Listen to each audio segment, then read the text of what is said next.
Hey there, YouTube. This is Greg ME 2005, and I want to revisit the channel. I haven't been on the channel in a little while. I ran out of budget money last year, and I went in a little bit of debt, so I had to work a lot of overtime to pay off multiple credit cards and stuff like that. You know, when I originally moved in this house, there's a lot of things I still had to do, so I budget for so much money every summer, you know, spring and the summer to do things, but budget money was quickly used up. You know, $1,200 on a tractor cost me $1,700 for that other side of the fence to be done. I spent $400 on the garden to put all that in. A little windy out today, but it's not too bad. Door shut.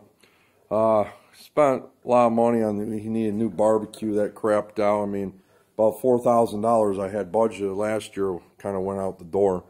So I had to work a lot of overtime and put a lot of hours in, so I got everything paid off, and I got some money put aside for this year's budget. But last year I was able to budget a little bit just to get this workbench, and so that's about the only thing that's new right now. I got some insulation I still have to put up, but we're going to be putting a new cabinet over here. This one's going to probably go out in the shed. That's going to be put at the end. I got a cabinet that's going to be going right here.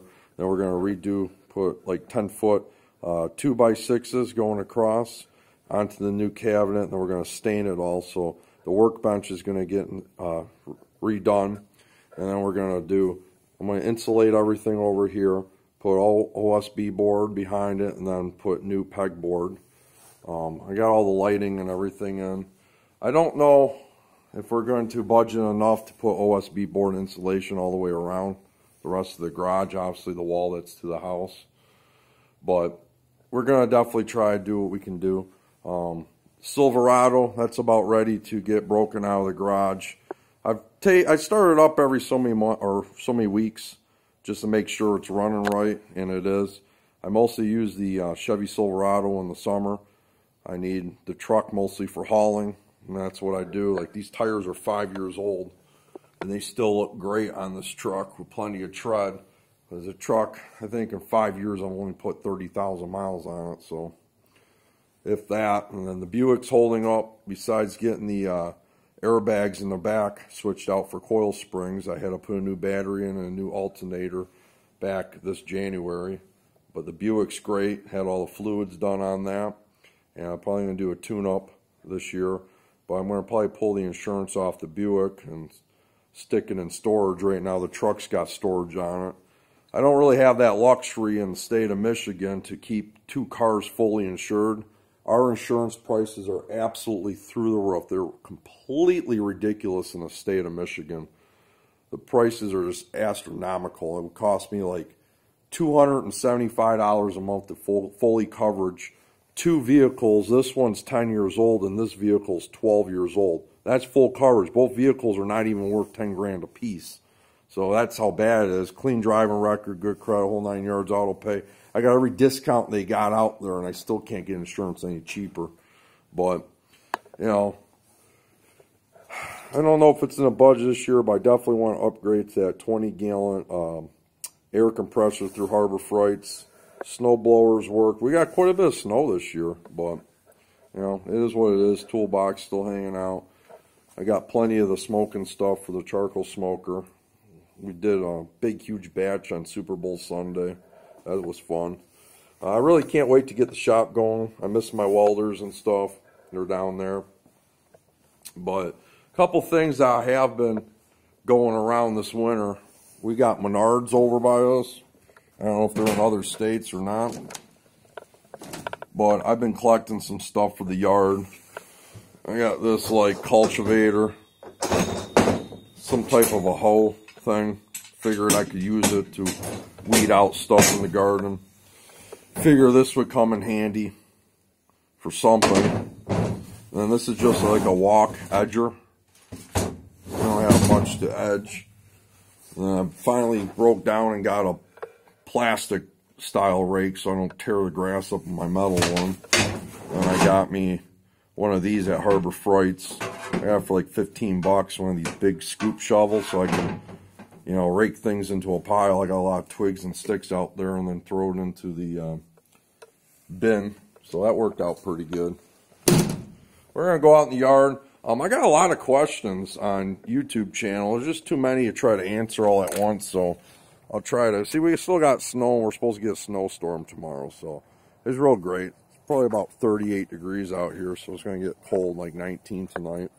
Shadow's still ticking. He's moving around, chasing rabbits, chasing squirrels. You should have seen him when I let him out when I got home today.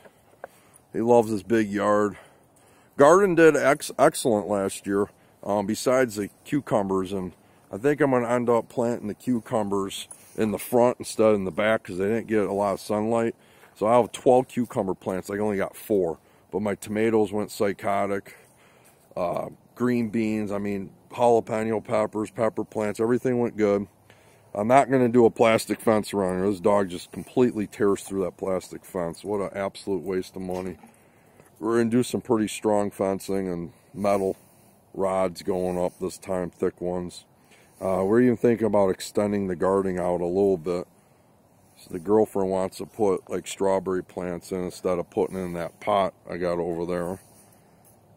But yeah, we still got some snow. I don't know if the shed's going to be this year on the budget, but I did some repairs on it because it's pretty rotten out pretty bad. Just stuff like that I did back in the fall, trying to re-support it. Got to be creative and do things for now. All the tomato cages, they also work good for pepper plants. I got the shed jammed up pretty good. I mostly used the Honda lawnmower, an expensive Honda lawnmower, for the last, I say, couple months of the mowing season because I had to pick a lot of leaves up. I'm not paying $300 for a bagging system. I didn't really buy the tractor so much for cutting the lawn. This actually cuts a lot better and it cuts a lot higher than this. This is not bad, but it cuts too low for my taste. I'm going to figure that out this year, see if we can adjust it. Wagon sitting back here, power washer, the real hose thing. Your generator, in case we lose power. We lost power last year, I'd say the second week of March. So I got this all ready to go with a little generator in case we lose power, extra gas, whole 9 yards. So the tractor, I got just put one of those Harbor Freight, those free tarps I have with the coupon over the tractor. So the tractor's good. All I did, if you guys are wondering about winterizing a tractor, is get underneath the deck real good. Make sure nothing's really sitting in there. Some of the stuff is dropped over, you know, on the chute. But take the battery out, take it in the house, put it on a piece of wood, put it in the closet. But before you do that, when you're ready to winterize the tractor, let it completely run and choke out of gas. You got nothing sitting in that carburetor, and then pull the battery out. So I backed it in, I let it run. It was almost out of gas, whole 9 yards, and it was done. We're going to do a couple videos this year on this tractor. I'm going to do a video on how to put a fuel valve shut off on here. I'm going to do that because I don't like fuel sitting in the carburetors for long periods of time. And I'm looking right now, I'm going to do an oil change video on here, and I'm looking to see if they have an extender for the oil bolt so it extends out on the frame, because I'm trying to figure out how to change the oil on this thing correctly without it running all over. I got a few ideas. I get in a lot of questions about this tractor, the Poulon Pro PP 175 G42 versus the Troy-Bilt Pony. And it's pretty much my thoughts in the original tractor review video that I did. The Troy-Bilt Pony, it's a good tractor. It's got the same engine, but it's not the same transmission. I don't know what kind of transmission they use. Theirs is a 7-speed, and it's kind of a cheap plasticky lever that makes all types of clinging noises that's on, you know, right underneath the steering wheel. And I didn't really like that, and the deck was real thin. I just thought it would rust out, and you know, as far as the actual mow deck, they're about the same. I think this one looks a little bit better. I didn't really see any wheel deck option for the, you know, wheel decks, the wheels for the deck on the Troy-Bilt. That's why I kind of went with this. But if you look on the Pony tractor, the tires are really cheap. They're not even nowhere near in this classification. Like, these tires are like really nice on this tractor. And the Pony's tires were just horrid. They just looked completely cheap and garbagey. Another thing I didn't like about the Pony is that, what was it? There was a major flaw in the Pony I didn't like. Oh, and I think I stated this on my original video on the tractor review, but when I sat in the Pony, it was like, I'm a big guy, I'm 6 foot, 265 pounds, so I'm pretty big, and I just did not fit very good on that. If you're a big guy, a bigger person or a bigger woman or whatever the situation may be, you might not like that Troy-Bilt Pony, because I sat on that even with the seat all the way back. I just did not sit very good in that thing. This Pull-On Pro, with the way the steering wheel is on it, and it sat up higher, it just sat so much better inside of this. So that was one of the main reasons. I know the Peerless transmission on it is very good. A lot of people are asking about, there's a version one step above this one. It's kind of got like a yellowish deck, and it's got the CVT, they call it automatic transmission, for $100 more, and it's got a 19 horse Briggs & Stratton versus a 17.5 horse with a 6-speed manual. My personal opinion is, if you want an automatic, go with the automatic. If you're not comfortable driving the stick shift and the manual gears, don't buy it. If you're using it for hauling, putting a plow on it, go with the manual. I'm going to tell you that straight up. Those CVT transmissions are plasticky. Next time you're at Home Depot and you don't know which one to decide on, just get on your knees and look at the back end of this tractor. You're going to find out real quick. This one's got a solid metal rear end and transmission on it, and that one that's $100 more with the supposedly more horsepower engine automatic transmission, that thing's all plastic, guys. So if you're just going to mow the grass with it, I'm sure it's fine. If you're going to do any type of heavy hauling or anything like that, stay away from it, honestly. I've read enough reviews. That's Husqvarna builds these things, and they've had a lot of issues with those plastic transmissions. I'm just not going to get into that. I'm going to tell you another thing. If you're going hydrostatic on these, and I get this a lot too with the automatics versus the manuals, I'm going to tell you straight up, the 6-speed inline 6-gear shifter, this is a stronger transmission, this Peerless transmission on it. You're going to be able to haul and not ruin this thing. You can put it in 3rd gear versus one of those I think it's called a K46 transmissions by Tough Torque. Those are pieces of crap, guys. Those things are great for mowing and light hauling, but if you're going to do heavier stuff with it and you're on a budget, go with the manual. You know, lock this thing in whatever gear you want. You're not going to hurt it. You know, problem with those hydrostatics, they go by, like, I think a torque rating on that hydrostatic, and those things were like rated just a little over 100 foot-pounds on the rear transmission when I was doing a lot of research on it. And it's just not something that I wanted to fool around with. A lot of people were claiming the K46s were failing on them, and the K66s and K72s were the way to go, but those transmissions, let alone, are on the garden tractors, and those things will run you $3,500 to $4,000. So, I mean, if you're really using it around a farm, and you don't have money for a micro compact tractor or a compact tractor, and you got to stick with a long garden tractor, go with the garden that costs more. Those will come with hydrostatic, but the proper gearing on it. But if you're just looking to cut grass and that's all you're doing, the automatic's fine, or the cheaper K46 transmissions are good on them. But if you're doing anything like I'm doing, I'm not really cutting a whole lot of grass. I'm just hauling heavy crap around in the cart, and I'm actually looking for a dump bucket. I found it on the internet. This is going to last a lot longer. Even that little Troy-Bilt Pony tractor with the manual would outlast those Tough Torque 46 trannies. They're just not good. I got nothing good to say about them.